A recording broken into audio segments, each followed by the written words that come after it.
You're listening to the Cyberwire Network, powered by N2K.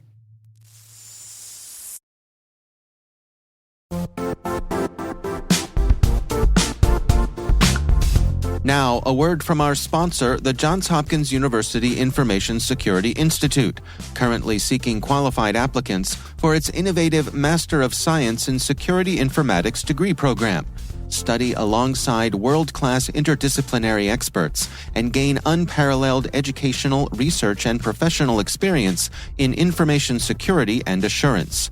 Interested U.S. citizens should consider the National Science Foundation's CyberCore Scholarship for Service program, which covers tuition and a $6,000 annual professional development allowance, as well as providing a $37,000 additional annual stipend. Apply for the scholarship and the fall semester by March 1st. Learn more at cs.jhu.edu/MSSI.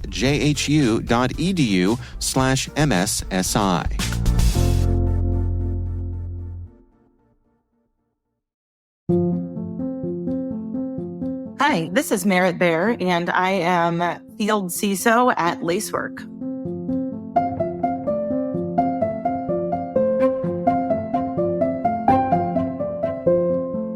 The CISO itself, the Chief Information Security Officer role, was one that didn't necessarily exist until somewhat recently, where I feel like there was maybe like your IT admin folks and maybe a data privacy attorney, but not a lot of room for those kind of technical and business security conversations that are what I do now.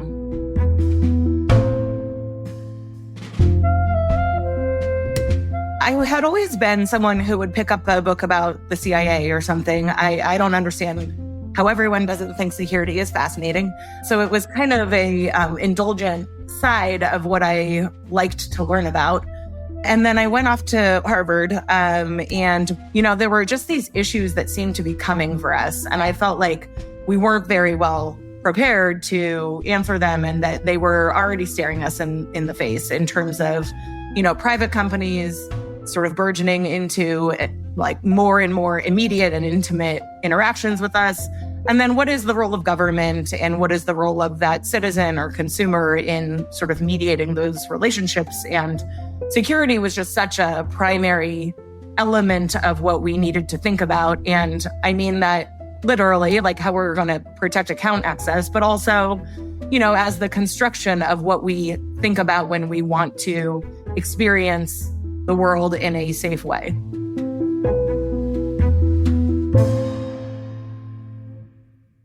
Well, then I went to Harvard Law School and did every computer security class I could do there. And I ran out of those quickly and wrote my own studies. I was actually really focused on what is now known as CSAM, child sexual abuse materials. Child pornography was the term then. And so I basically kicked off my security expertise in this area that is really specific, but also permeates how we think about, access to software and to devices and, rights and responsibilities of the government and of companies.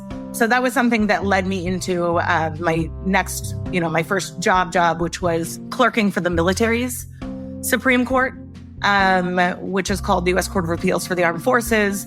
They had about 2/3 of their docket at the time was issues involving child sexual abuse materials, because the military gets some of these issues as sort of like harbingers of what civilians will get, because civilians have, higher expectations of constitutional rights than military members do, or those who are subject to UCMJ.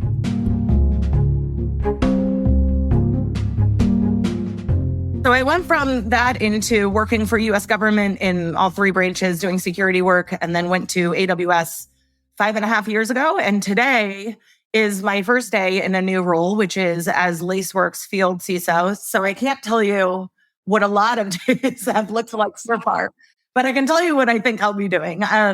And a lot of it is resonant with what I was doing at AWS, Amazon Web Services, which is to talk to customer CISOs or CXOs, executives that have responsibility for security, and ensure that we are helping them problem solve as effectively as possible, which really should be a business enabler so that security can be part of everything they weave into what they do and ultimately do more and do it securely.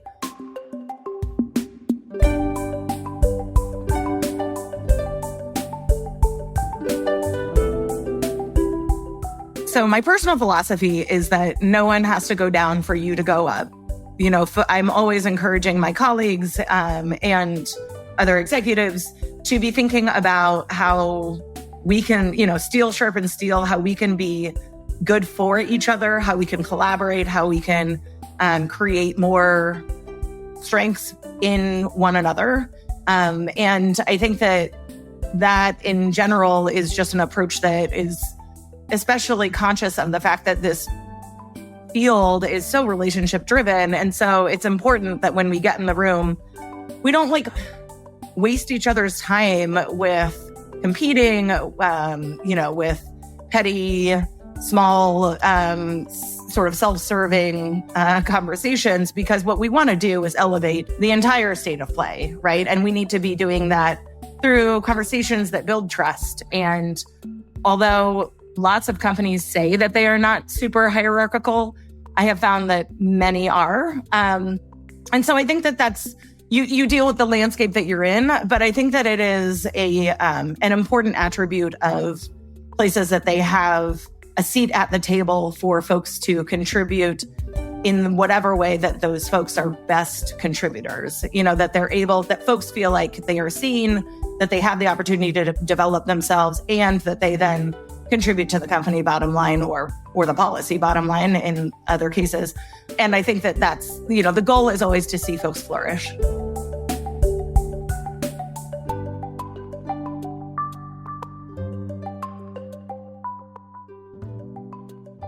So I got into security because I had this conviction that folks who are vulnerable get the least inheritances when it comes to both safety and security. And by that, I mean walking around in the world and as a sort of byproduct of the merchants and other relationships in their lives.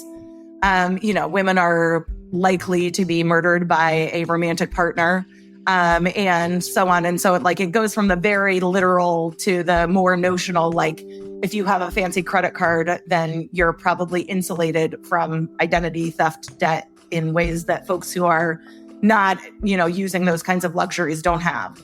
So I think I would hope that at the end, while I'm working with enterprises and I am, doing what feels sometimes like these, broad strokes, that I'm raising the water level in meaningful ways for folks who don't have to then be experts themselves, that we're able to, create security as something that folks are more entitled to, and that it benefits especially the folks who need it in vulnerable communities.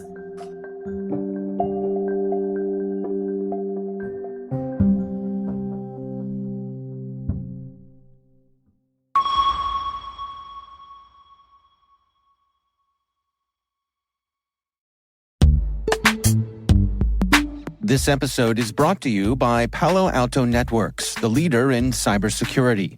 As AI-driven attacks increase, organizations can't afford to have network security that's stuck in the past.